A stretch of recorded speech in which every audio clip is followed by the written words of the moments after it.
Hi, my name is Sofia Zelina, and today I want to tell you a story about boredom. And not just regular boredom, I'm talking about the kind that sneaks into your life when everything feels too quiet and convinces you to do things you normally wouldn't. I didn't know boredom could be destructive until last summer. But trust me, I learned. It was the summer before junior year, and for the first time in my life, nothing was happening. My friends were busy, summer camps, vacations, jobs, cousins visiting from everywhere.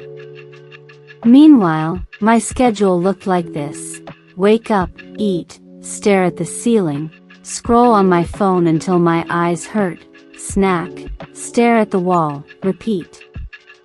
My house felt too quiet. My parents were working long hours, my little brother was at robotics camp all day, and even my dog was uninterested in me. I kept checking the time, convinced hours had passed, but it had only been 10 minutes. Every day felt like it was made of jelly. Slow, sticky, and kind of pointless. One afternoon, I was sprawled across my bed like I had melted there, my phone dangling above my face. That's when my friend Lucia texted me. "So what are you doing?" she asked. I typed back, "Rotting." She replied, "Same."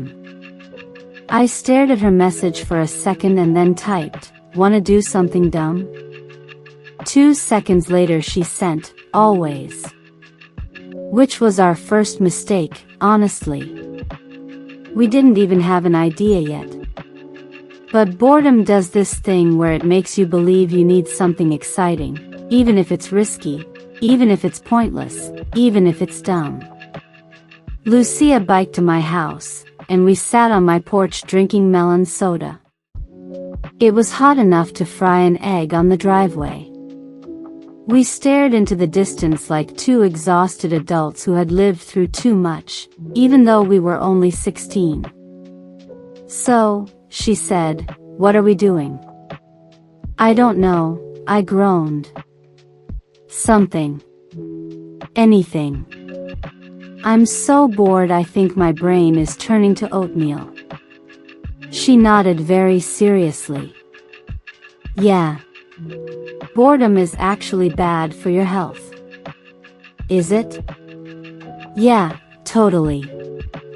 When you're bored your brain starts, like, doing weird stuff." I squinted at her. "Where did you get that from?" She shrugged. "Probably some guy online." We both laughed, but honestly, that was the dangerous part. Bored brains do start doing weird stuff. So we brainstormed ideas. Water balloon fight? It's too hot. Bake cookies? We'll eat all of them and regret everything. Bike to the lake? Mosquitoes will drink our souls. Prank call someone? Our moms will ground us until we graduate college. We sat in silence for a moment. Then, at the exact same time, we looked at each other and said, "Let's explore the old construction site." We knew it was a bad idea. We both knew. Anyone would have known. But boredom has this way of turning a terrible idea into something that feels like a golden mission from the universe. So of course we decided to do it. The site was only a few blocks away, a new housing development that had been paused halfway through construction. There were fences, warning signs, piles of wood, and metal scaffolding everywhere. Basically, the perfect place for two bored teenagers to make every possible mistake. We squeezed through a gap in the fence and stepped inside. It smelled like dust, heat, and bad decisions. Lucia's eyes were sparkling. Mine were too, but I tried to hide it. "This is so cool," she whispered. "This is so stupid," I whispered back. But I was smiling. We walked around, poking at things, pretending to understand what we were looking at. Then Lucia froze and pointed at a stack of giant drywall boards leaning against a wooden frame. "If I climb that," she said, "I bet I can see the whole neighborhood." No. No way. "Absolutely not," I said immediately. But boredom nudged me. "Well, maybe. Just be careful." Before I continue, I want to let you know, she was absolutely not careful. Lucia stepped onto the first board, then the second. She was halfway up when the entire stack shifted. The board started sliding like a slow avalanche. Lucia screamed my name, I screamed hers, and the whole construction site echoed with this horrible crashing sound as the drywall slammed into the ground. We stood frozen. My heart was beating somewhere in my throat. Then a man's voice yelled, "Hey! Who's in there?" Lucia looked at me. I looked at her. We ran like our lives depended on it. We sprinted through the dust, dove back through the fence gap, scraped our elbows and knees, and didn't stop running until we reached my yard. Then we collapsed on the grass, gasping and laughing at the same time, because fear and excitement twist together in the weirdest way. "That was incredible," Lucia panted. But inside, I was thinking, why did we do something that dangerous? Why did boredom push us there? That evening, my mom came home early and saw my scraped knee. "What happened to you?" she asked. I told her everything, the fence, the drywall, the yelling. She didn't freak out like I expected. She just grabbed a bandage, sat across from me, and said, "Sophia, do you know why boredom feels so awful? I guess because nothing's happening." She shook her head. "No. It's because your brain is used to constant stimulation. When that stops, you feel uncomfortable. And that discomfort tricks you. It makes you restless. And when you're restless, you make impulsive choices. So boredom makes us stupid?" I asked. She smiled softly. "Not stupid. Just desperate. Boredom itself isn't dangerous, but the things we do to escape it can be." I thought about Lucia dangling from drywall like a cat who climbed a curtain. "Oh," I said quietly. My mom nodded. "Boredom is like hunger. If you don't feed it with something healthy, it will feed itself with something harmful." That sentence stuck with me. The next morning, I decided to test something. What if, instead of letting boredom push me into dumb ideas, I tried feeding it with something small and positive? Not huge tasks. Just tiny ones. I read 10 pages of a book. I organized my desk drawer. I tried a new smoothie recipe. I helped my brother with his tiny robot project. I watered the plants. I took a walk. I did a doodle, even though I'm not good at drawing. I cleaned my earbuds, which was horrifying but necessary. Lucia called me and said, "So, construction site again?" "No way," I told her. "We need to find better sources of entertainment." We both laughed. Then I told her my new idea. Every time we felt bored, we had to choose one thing that made our lives even a tiny bit better. It became our summer rule. Little things. Safe things. Meaningful things. One day, I was sitting on my porch, and my mom joined me with a cup of tea. She asked, "How's the boredom experiment going?" "Good," I said.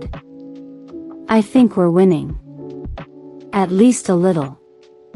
She smiled. "I'm proud. You know, most people don't think about boredom this way. They just complain about it or scroll through their phones until their brains are numb. But you're learning something important. Boredom isn't the enemy.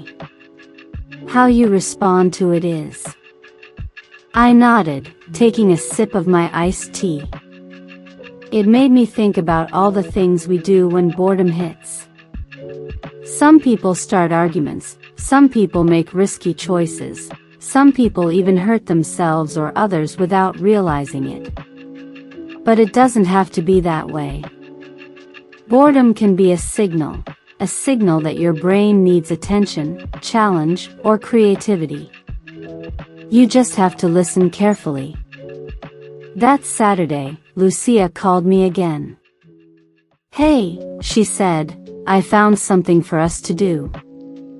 "Oh no," I groaned. "Don't worry. It's safe, mostly," she said. "Mostly? That's encouraging. Okay, hear me out. There's a little abandoned library downtown.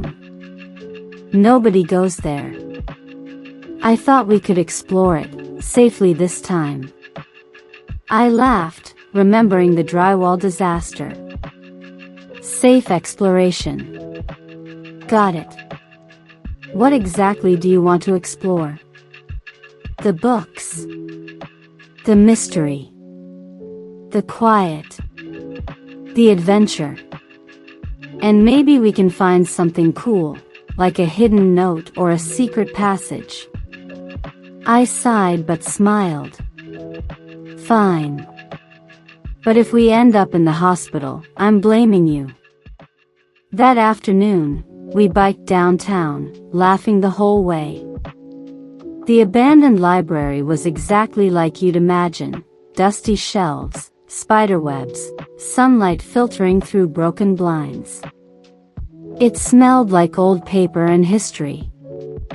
The kind of place that makes your imagination go wild. "Okay," I whispered, "remember, this is safe. We don't touch anything heavy or climb anything dangerous." "Agreed," Lucia said, grinning. We wandered through the aisles, picking up old, tattered books. Some had strange titles like "Cooking for Ghosts" and "The Lost Diary of Someone." We laughed at the handwriting, tried to read sentences aloud in dramatic voices, and even made up stories about the people who might have owned the books. At one point, I noticed a small wooden box tucked behind some encyclopedias. "Lucia, check this out," I whispered, showing her. She gasped. "Do you think it's like a treasure?" I shrugged. "Probably just a keepsake someone left behind. But let's see." Inside the box were several folded pieces of paper and a tiny key. One note read, "Happiness is found in the little things, even when boredom whispers to do otherwise."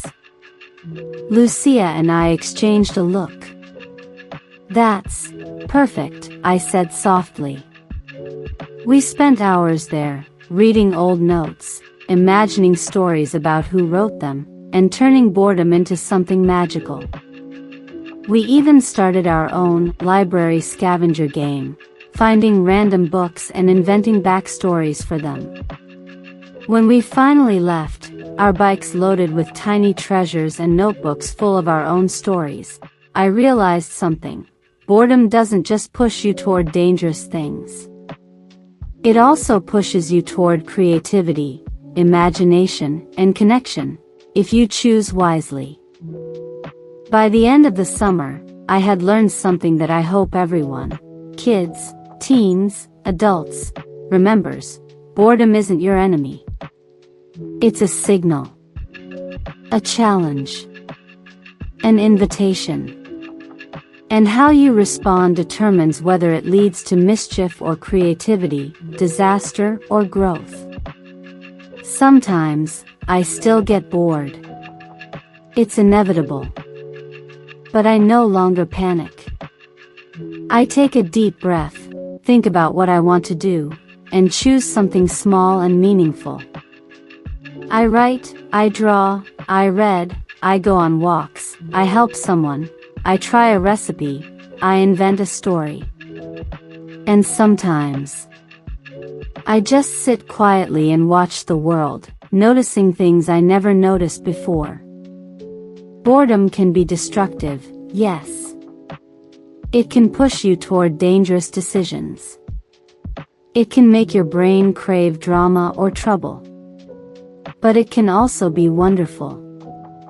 It can teach patience, creativity, self-awareness, and imagination. It's all about how you feed it. So here's my message to you. The next time you feel bored, don't just reach for your phone or scroll endlessly. Take a moment. Listen. Decide.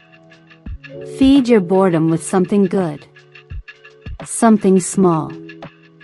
Something meaningful. And who knows, maybe it will lead to an adventure, a story, or a memory you'll never forget. Because boredom isn't the enemy. How you respond to it is. If you enjoyed hearing my story, make sure to like this video and subscribe to my channel to hear more stories like this. I share adventures, lessons, and little moments from my life, all about discovering fun, creativity, and how to make the ordinary feel magical. Thanks for listening, and I'll see you in the next story.